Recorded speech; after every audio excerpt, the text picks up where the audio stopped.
Daring Greatly: How the Courage to be Vulnerable Transforms the Way We Live, Love, Parent, and Lead.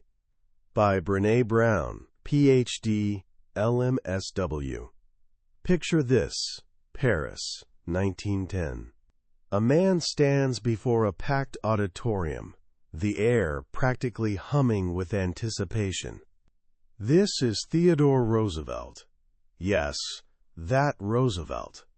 Former president, larger-than-life personality, the kind of guy who could wrestle a bear before breakfast. But today, he's not here as a politician. He's here as someone who's lived, fought, failed, and gotten back up again. And then he says something that will absolutely blow people's minds for the next 100 years. Words that will end up scribbled in notebooks, taped to bathroom mirrors, and whispered to friends having bad days. It is not the critic who counts, not the man who points out how the strong man stumbles, or where the doer of deeds could have done them better. The credit belongs to the man who is actually in the arena, whose face is marred by dust and sweat and blood, who strives valiantly, who at the worst, if he fails, at least fails while daring greatly. Fast forward a century, a research professor from Texas named Brene Brown stumbles across these words, and it's like someone just turned on all the lights in a dark room. After spending a decade interviewing thousands of people about connection, love, fear, and shame, she suddenly gets it. Roosevelt wasn't just talking about warriors or world leaders. He was talking about every single one of us. About what it actually takes to live a real, messy, beautiful, terrifying life. He was talking about vulnerability. That light bulb moment sparked one of the most watched TED Talks ever. We're talking over 5 million views, and turned into a book that became way more than just a bestseller. It became the book that gave people permission to be imperfect. A cultural phenomenon that changed how we talk about courage, shame, and what it really means to be strong. My name is host's name, and this is podcast name. Today, we're stepping into that arena Roosevelt described. We're diving into Brene Brown's work, a woman who's spent her career mapping the emotional terrain most of us pretend doesn't exist. Here's what I promise you. By the time we're done here, you'll understand the wildest paradox about courage, that being strong doesn't come from building walls, but from letting people see you as you really are. You'll discover why that nagging voice, telling you you're not enough, has way more control over your life than you realize. And most importantly, you'll learn how to take that power back. This isn't just about feeling warm and fuzzy. It's about living braver. It's about daring greatly. Let me ask you something. When you hear the word vulnerability, what pops into your head? If you're like most people, it probably doesn't sound great, right? It sounds like weakness. Like standing naked in Times Square. Like handing someone a loaded weapon and hoping they don't use it. When Brene Brown first started researching this stuff, she felt exactly the same way. She literally sat in her therapist's office and said, "I frickin' hate vulnerability." She described it as excruciating, that gut-churning feeling when you're about to share an opinion you know might get shot down, when you ask for help and risk looking incompetent, when you say, "I love you" first and wait, heart-pounding, for the response. Or when you're standing over your sleeping child, overwhelmed with love, and your brain decides that's the perfect moment to flash images of every terrible thing that could possibly happen. That awful raw feeling, that's vulnerability. And Brown, a fifth-generation Texan from what she calls a lock-and-load family, spent most of her life running from it like it was on fire. She built entire suits of armor. She tried being the good girl, the overachiever, the people-pleaser, the angry activist. Each identity was basically a strategy to keep everyone at arm's length, while always having an escape route planned. She was so committed to avoiding messy feelings that she actually became a researcher. When her professor told her, "If you can't measure it, it doesn't exist," it was like music to her ears. Instead of dealing with the chaos of human connection, she could study it, control it, predict it, perfect. She set out to research something straightforward: connection. After all, she knew we're hardwired for it. Connection is what makes life worth living. But here's where things got interesting. When she asked people to talk about connection, they kept telling her about the opposite. About heartbreak, betrayal, disappointment, about the gnawing fear that they weren't worthy of connection in the first place. By total accident, she'd stumbled into studying the very thing she was desperately trying to avoid: shame.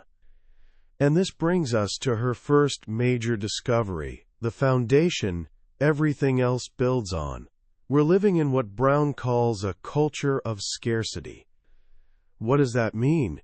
It's that voice in your head that never shuts up, constantly whispering, "You're not enough, not smart enough, successful enough, thin enough, rich enough, good enough, safe enough." Writer Lynn Twist nails it perfectly. Our first thought when we wake up is usually, "I didn't get enough sleep," followed immediately by, "I don't have enough time." Before we've even gotten out of bed, we're already behind, already failing, already losing. This is the soundtrack to our lives. Brown argues this culture of scarcity runs on three things: shame, comparison, and disengagement. Think about it. We're constantly comparing our real lives, messy, complicated, imperfect, to these impossibly polished versions we see on social media or in magazines. Or we're measuring ourselves against some fictional perfect version of who we think we should be. This endless, never-enough feeling creates shame, that intensely painful belief that we're fundamentally flawed and therefore unworthy of love and belonging.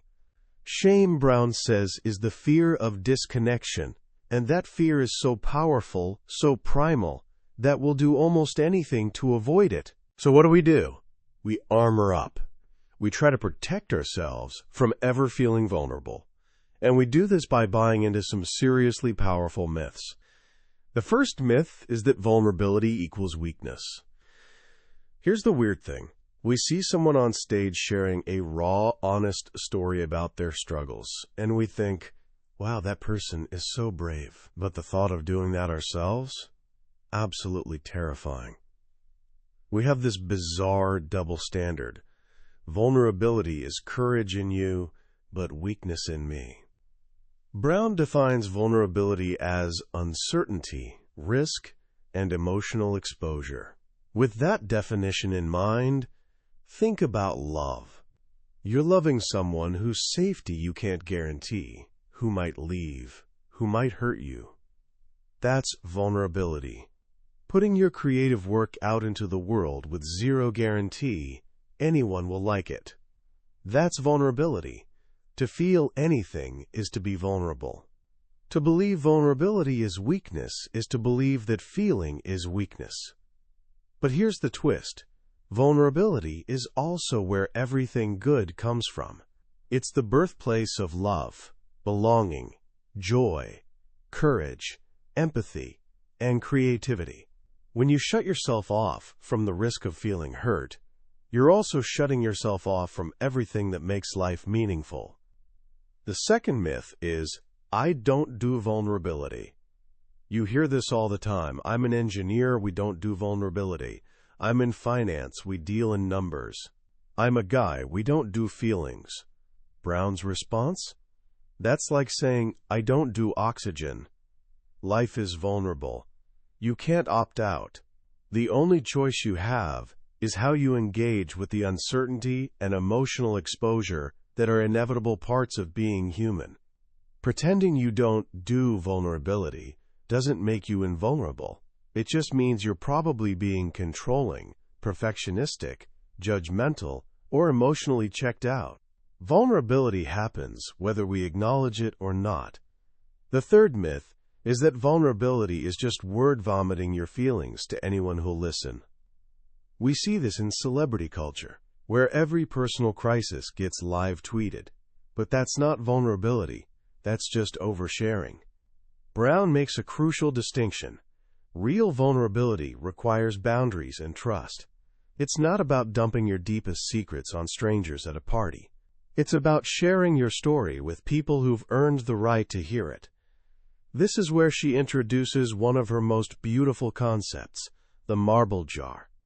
The story comes from her daughter Ellen, who was in 3rd grade when a friend betrayed her trust at school. Ellen came home devastated, declaring she'd never trust anyone ever again. Her teacher kept a large glass jar in the classroom, adding marbles when the class made good choices and removing them when they didn't. Brown turned this into a metaphor for friendship. She told Ellen to imagine each friendship as a marble jar. When a friend is kind, supportive, or keeps a confidence, they're adding marbles. When they're mean or betray your trust, marbles come out. Trust isn't built in one dramatic moment. It's built in tiny, almost invisible moments, one marble at a time. A friend remembering your dog's name, someone asking how you're doing and actually listening to the answer, a colleague who defends you in a meeting when you're not there. These small acts fill the jar. So vulnerability is about sharing your story with people whose marble jar is full. You don't hand your deepest struggles to someone with an empty jar. And here's something that really surprised Brown. The most common form of betrayal isn't the big stuff like affairs or lies. It's the betrayal of disengagement. When the people we love stop caring, stop paying attention, stop showing up. It's that slow, quiet erosion, marbles disappearing from the jar one by one, almost unnoticed until the jar's suddenly empty. The final myth is that we can tough it out alone. Our culture loves the lone wolf, the self-made success, the person who needs nobody. But the journey into vulnerability isn't one we can make solo. We need support. We need people who'll be in the arena with us, who'll help us up when we fall flat on our faces. Brown realized the people who truly loved her weren't the critics in the cheap seats pointing out her mistakes. They were right there in the arena with her, dust on their faces too, fighting alongside her. So if those are the myths keeping us armored up, what's the force constantly pushing us to put on that armor? As we touched on earlier, it all comes down to shame. This is where Brown's work gets really transformative. She gives us a whole new way to understand this dark, powerful emotion. First, the shame 1, 2, 3S. 1. We all have it. Shame is universal. The only people who don't experience shame are those who can't feel human connection or empathy. So your choices are: admit you have shame, or admit you're a sociopath. 2. We're all terrified to talk about it. And 3. The less we talk about shame, the more power it has over our lives. Shame gets its power from being unspeakable. It thrives on perfectionists because they're so easy to silence. It loves secrecy, silence, and judgment. Here's the clearest distinction between shame and guilt I've ever heard. Guilt says, I did something bad. Shame says, I am bad. If you forget your friend's birthday and think, wow, that was thoughtless, I need to apologize and make it right, that's guilt. Guilt is actually healthy. It holds our behavior up against our values, and when they don't match, motivates us to change. But if you forget that birthday and immediately spiral into, I'm such an idiot, I'm a terrible friend, I'm a complete loser, that's shame. And shame is destructive. It eats away at the part of us that believes we can do better. When shame hits, we don't move toward making amends. We hide, blame others, make excuses, or lash out. Brown's research shows shame is strongly linked to addiction, depression, violence, aggression, and bullying. There's zero data supporting the idea that shame is useful for keeping people in line. It's way more likely to cause destructive behavior than prevent it. So how does this show up in real life? Brown discovered that shame triggers are organized by gender. For women, she pictures a web, a sticky, complex web of layered, conflicting, contradictory expectations. Be perfect, but don't look like you're trying too hard. Be sexy, but not slutty. Be successful, but don't make anyone feel threatened. Be honest, but don't hurt anyone's feelings. It's a no-win situation where every choice leaves you vulnerable to criticism. The two biggest shame triggers for women? Appearance and motherhood. And even if you're not a mother, your value as a woman often gets judged by your relationship to that role. For men, the metaphor is different. It's a box. A cramped, suffocating box with one rule written on every side. Do not be perceived as weak. One of the most powerful moments in Brown's research came after a lecture. A man in his 60s approached her, tears in his eyes, and said, "We have deep shame too, but when we reach out and share our stories, we get the emotional crap beat out of us." Then he pointed to his wife and daughters and said, "They'd rather see me die on top of my white horse than watch me fall off. You say you want us to be vulnerable and real, but you can't handle it. It makes you sick to see us like that." This hit Brown hard. She realized that while we ask men to be vulnerable and open up, many of us recoil when they actually do. We want them to perform vulnerability, but we can't stomach the real thing. So for men, the primary responses to shame are often anger or shutdown. They turn their vulnerability into rage, or they go completely numb and withdraw. This dynamic creates perfect shame storms in relationships. A woman, feeling unheard and disconnected, pushes with criticism. A man, feeling criticized and inadequate, shuts down or gets defensive. The cycle spirals. Even more heartbreaking is what happens around intimacy. In a focus group with college students, a young woman complained about worrying about her back fat during sex. A young male veteran slammed his hand on the desk and shouted, "It's not about the back fat. We don't care about that. What we're really thinking is, do you love me? Do you care about me? Do I matter to you? Am I good enough? Our entire self-worth is on the line. And you're worried about that?" For men, Brown learned, sexual rejection is one of the deepest sources of shame. Their self-worth is vulnerable in ways many women never realize. So what's the way out? How do we fight shame? The answer isn't shame resistance. That's impossible. It's shame resilience. This is the ability to recognize shame when it hits, move through it without betraying your values, and come out the other side with more courage, compassion, and connection. The antidote to shame is empathy. Shame cannot survive being spoken out loud and met with empathy. It's a social wound that needs a social healing, and empathy is that medicine. When shame hits, we need to do 3 things. 1. Practice courage by reaching out to someone whose marble jar is full. 2. Talk to ourselves the way we'd talk to someone we love. And 3.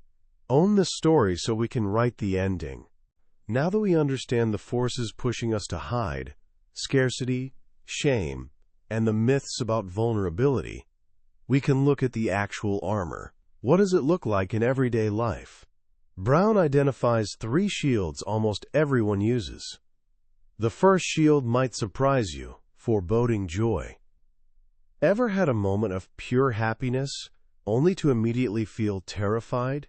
You're watching your kids laugh, or you get amazing news, or you fall deeply in love, and your first thought is, "Oh no, this is too good, something bad is about to happen."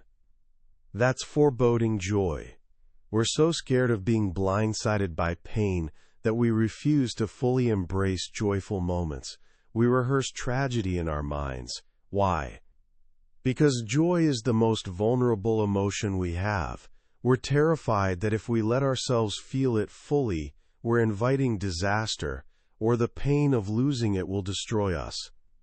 What's the antidote? People who can actually lean into joy have one thing in common. They practice gratitude. Not the polite, thanks for the casserole kind of gratitude. Active, intentional gratitude as a practice. When that wave of vulnerability hits during a joyful moment, it's not a warning. It's a reminder. It's an invitation to pause and acknowledge how grateful you are for that person, that moment, that connection. It's practicing saying, "I'm so grateful for this," instead of, "I'm so scared of losing this." Scarcity says, "There's not enough." Gratitude says, "This is enough. I am enough." The second shield is perfectionism. Perfectionism isn't about striving for excellence or setting high standards. Perfectionism is armor. It's a 20-ton shield we drag around, believing that if we look perfect and do everything perfectly, we can avoid the pain of blame, judgment, and shame. Healthy striving is self-focused. How can I improve? Perfectionism is other-focused. What will they think?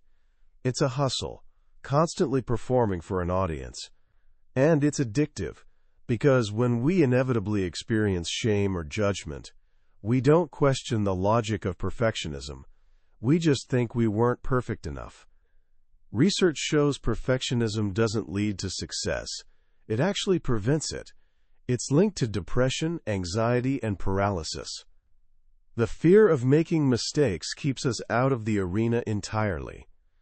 The antidote to perfectionism is embracing our cracks, our imperfections.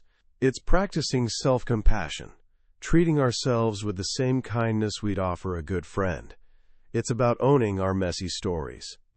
As Leonard Cohen wrote in that beautiful line, "There is a crack in everything, that's how the light gets in." The third shield is numbing. We are the most in-debt, overweight, addicted, and medicated generation in history. We're desperate to feel less. We numb vulnerability with food, alcohol, prescription meds, work, shopping, endless social media scrolling, and maybe the most universal strategy, staying crazy busy. We buy into the idea that if we stay busy enough, the truth of our lives won't catch up with us. But here's the crucial catch about numbing. You can't selectively numb emotions. When you numb the hard stuff, you numb everything. When you numb pain and fear, you also numb joy, gratitude, and love. The antidote to numbing is learning to actually feel our feelings. It's about setting boundaries and saying enough.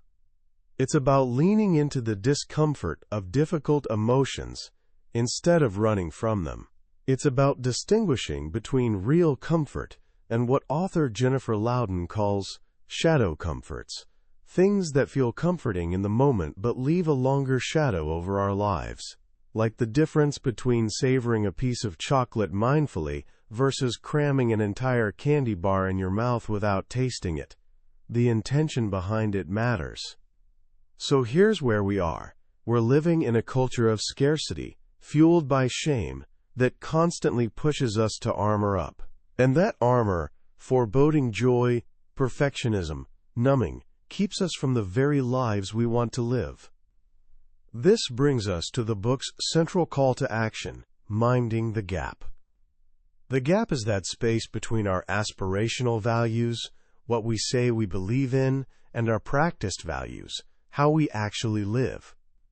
It's the gap between who we want to be and who we actually are. Disengagement happens in this gap, whether it's in families, schools, or workplaces. We tell our kids honesty is important, then we rationalize not going back into the store when the cashier forgets to charge us. We tell employees innovation matters, then we punish failure and mock new ideas. We can't give what we don't have. Who we are matters infinitely more than what we know or who we want to be. Minding the gap is about aligning our actions with our values. It's not about being perfect. It's about being engaged and committed. This is what Brown calls disruptive engagement. To reignite learning and innovation, leaders need to rehumanize work and education. This means having honest, sometimes uncomfortable conversations about shame and vulnerability. It means creating cultures of feedback, not blame, where feedback is understood as a sign of respect. Her model for this is sitting on the same side of the table. When you give feedback, you're not across the desk passing judgment. You're sitting next to someone, putting the problem in front of both of you, and working on it together. This whole mindset, vulnerability, minding the gap, shame resilience, comes together in what Brown calls the most terrifying arena of all, parenting. The vulnerability of parenting is off the charts. We desperately want a handbook, a set of rules, a guarantee, but there are no guarantees. The national conversation around parenting has become a minefield of shame and judgment precisely because we're all so scared and uncertain. Here's the most powerful truth Brown uncovered. Who we are and how we show up in the world are way stronger predictors of how our kids will turn out than what we know about parenting techniques. The question isn't, are you parenting the right way? It's, are you the adult you want your child to become? We can't give our children what we don't have. If we want them to love and accept themselves, our job is to love and accept ourselves. This means raising them from a foundation of worthiness. Worthiness doesn't have prerequisites. We can't send the message that they'll be worthy when they get good grades, or if they make the team. Their worthiness isn't up for debate. We separate the child from the behavior, you're not a mess, you made a mess. And perhaps the bravest thing we can do as parents is let our children struggle. This is where Brown's research on hope becomes game-changing. Hope, it turns out, isn't a feeling. It's a thinking process. Hope happens when we set realistic goals, have the persistence to figure out how to reach them, including flexibility to try plan B or C, and believe in our own abilities. Hope is learned, and kids learn it through experiencing adversity. They learn it when they struggle and discover they can handle it. If we're always rushing into the arena ahead of our kids, quieting the critics and ensuring their victory, they'll never discover they have the courage to dare greatly on their own. One of the most touching stories in the book is about Ellen and a swim meet. She was terrified of swimming an event she was slow at and begged Brown to get her out of it. Every parental instinct screamed to protect her, to save her from potential humiliation. But Brown and her husband decided Ellen had to swim. Brown reframed the goal. What if your goal isn't to win? What if your goal is just to show up and get wet? Ellen swam. She finished dead last. The next heat was already on the blocks, waiting. But she did it. When she climbed out, she told her parents, "That was rough, but I did it. I showed up and got wet. I was brave." That's the heart of everything. Daring greatly isn't about winning or losing. It's about courage. It's about showing up and letting yourself be seen, even when there are no guarantees. It's about choosing to step into the arena. As we wrap up, I keep coming back to that arena, that dusty, sweat-stained space Theodore Roosevelt described so vividly. For so long, we've completely misunderstood what strength means. We've imagined it as something hard and impenetrable, like armor. We've thought courage meant having no fear. But what Brene Brown has done with years of research and thousands of stories is completely flip these ideas on their head. She's shown us that real strength doesn't come from being bulletproof. It comes from the willingness to take off the armor. Courage isn't the absence of fear. It's showing up and being seen when you're absolutely terrified. Vulnerability isn't a weakness to hide. It's the most accurate measure of courage we have. The most powerful lesson in daring greatly, for me, is this beautifully simple idea. Our deepest longing is to be truly seen, really seen, for who we actually are, not the person we're pretending to be. We hustle for worthiness, we perform, we perfect, we people please, all hoping someone will finally see us and say, "You're enough." But the irony? All that armor, all that hustling, is exactly what prevents anyone from truly seeing us. This book is basically a mirror. It shows you the armor you've been carrying without even realizing it. Maybe yours is perfectionism, believing you're only as good as your last achievement. Maybe it's numbing with your phone, or staying so busy you don't have to feel the quiet ache of loneliness. Or maybe it's foreboding joy, that terrible habit of ruining happy moments by waiting for disaster to strike. Whatever your armor looks like, this book doesn't just point it out. It gives you practical tools to gently set it down. It gives you language for things you've felt but couldn't name. The difference between shame and guilt. What real connection feels like. The quiet pain of disengagement. So how can you start applying this right now? It doesn't have to be dramatic. First, just notice. Next time you feel the urge to check your phone during an awkward silence, or the impulse to criticize someone to feel better about yourself, just pause. Name it, there's my armor. You don't have to change anything yet. Just noticing is huge. Second, practice a tiny bit of gratitude. Next time you feel real joy, laughing with a friend, watching a gorgeous sunset, getting good news, and that little fear voice whispers, "This won't last," gently push back. Say to yourself, "I'm so grateful for this moment." That small shift can change everything. Third, think about your marble jar friends.